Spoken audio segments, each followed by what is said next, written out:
Hello, everyone. Welcome to Celsius 233, your go-to place for fiction book summaries. Today we will lose ourselves in MaddAddam by Margaret Atwood. MaddAddam, published in 2013 by Margaret Atwood, is the final installment in the speculative dystopian MaddAddam trilogy, following Oryx and Crake and the Year of the Flood. The novel weaves together narratives from the first two books, bringing the survivors of a man-made apocalypse into a tense confrontation with the remnants of a brutal world. It explores the aftermath of a pandemic that decimated humanity, blending ecological warnings, satire, and intricate storytelling in a richly imagined speculative future. Plot summary. In the aftermath of a devastating pandemic, the world lies in disarray. The remnants of humanity are scattered, struggling to survive amid genetically engineered creatures and the scars of a society that pushed science beyond its limits. The survivors gather at a cob house enclave, a fragile sanctuary against the chaos that still prowls outside. Among them are the Crakers, bioengineered beings designed by Crake, their innocence and simplicity contrasting with the violent remnants of humanity.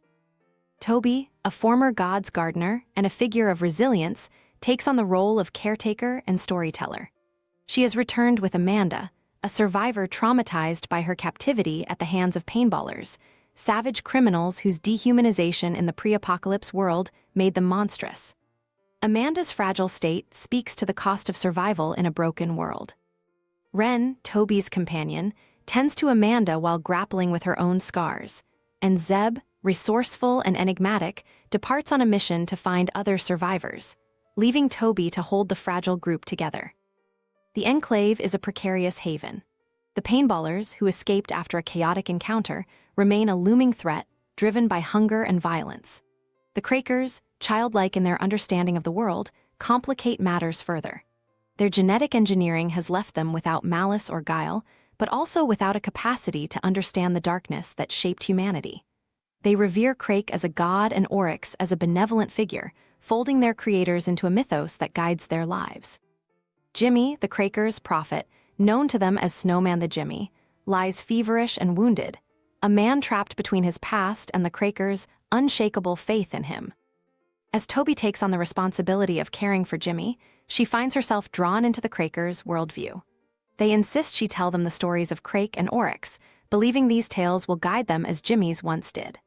Reluctantly, she begins to fill the role, donning Jimmy's symbolic hat and weaving myths to maintain the Crakers' trust. The storytelling becomes a means of survival, a way to build a fragile bridge between the engineered beings and the remnants of humanity. Zeb's absence weighs on Toby, though she hides her worry behind her pragmatic demeanor. The Enclave's defenses are fortified, and supplies are scavenged from the ruins of the old world. Yet the specter of the paintballers grows ever closer. One night, they strike, ambushing the group. The battle is swift and brutal, with the Crakers caught in the chaos. Despite their innocence, they prove resourceful, using their genetically enhanced abilities to aid the humans in their desperate fight. The paintballers are subdued, but the cost is high, leaving the survivors shaken and wary of further violence. As tensions simmer, Zeb returns with news of other survivors. He brings with him fragments of the gods' gardeners, a group that once sought harmony with nature in the face of corporate oppression and ecological collapse. These survivors join the Enclave, their presence both a boon and a challenge. Old loyalties and divisions surface, and the Enclave's fragile unity is tested. The Crakers, with their uncanny blend of naivety and wisdom, become central to the group's survival.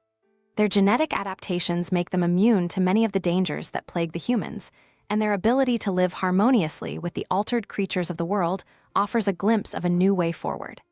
Yet, their growing integration into the human group raises questions about identity and agency. Are they truly free beings, or simply another creation shaped by humanity's flawed hands? Through the Crakers' eyes, the survivors begin to see the world differently. They confront their past mistakes and the consequences of unchecked ambition. Crake's vision of a cleansed world, a blank slate, looms large, yet it is the Crakers themselves who defy his intentions. They create music, form rituals, and adapt myths, embodying the very humanity Crake sought to erase. Their presence forces the survivors to consider not just how to live, but how to rebuild without repeating the errors of the past. Amid these struggles, Toby and Zeb's relationship deepens, their shared history and unspoken bond becoming a source of strength. Together, they navigate the challenges of leadership and survival, balancing pragmatism with the hope of renewal.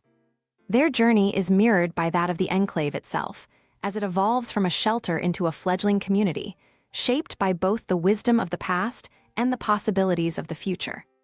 The Enclave's fragile peace is tested once more as the paintballers return, driven by desperation and rage. This time, the battle is decisive.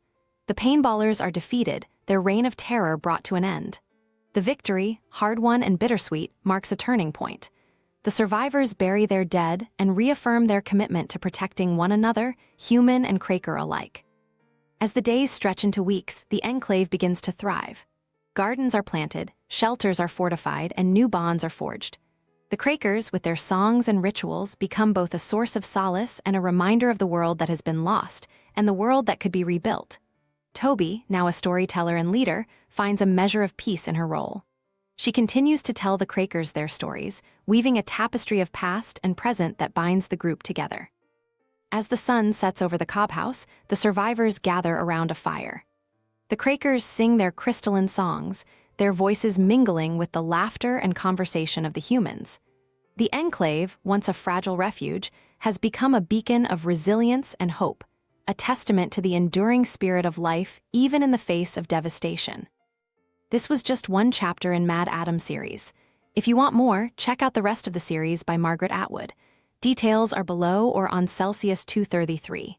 Remember, while our summaries capture the essence, they can never replace the full experience of reading the book.